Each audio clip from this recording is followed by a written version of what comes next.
మంచు ఫ్యామిలీ ఇష్యూలో పరిణామాలు వేగంగా మారుతున్నాయి. ప్రస్తుతం రాచకొండ సిపి ఆఫీస్ కు మంచు మనోజ్ వెళ్లారు. జల్పల్లి ఘటనపై సిపికి మనోజ్ వివరణ ఇచ్చారు. శాంతియుతంగా సమస్య పరిష్కారం చేసుకోవడానికి తాను సిద్ధంగా ఉన్నానని అన్నారు.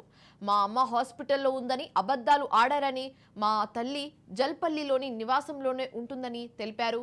విద్యానికేతన్లో జరిగిన అక్రమాలపై ప్రశ్నించడంతోనే నన్ను టార్గెట్ చేశారని మనోజ్ ఆవేదన వ్యక్తం చేశారు. అయితే మరోసారి శాంతి భద్రతలు విఘాతం కలిగించవద్దని సిపి ఆదేశాలు జారీ చేయడం జరిగింది.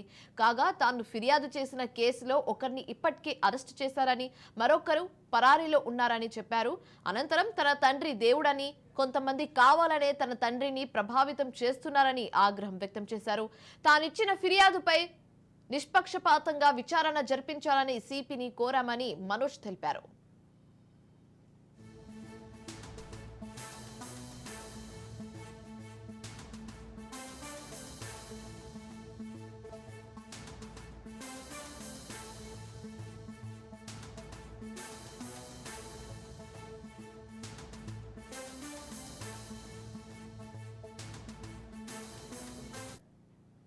మాజీ మంత్రి హరీష్ రావు మీడియాతో మాట్లాడుతున్నారు. లైవ్ లో చూద్దాం.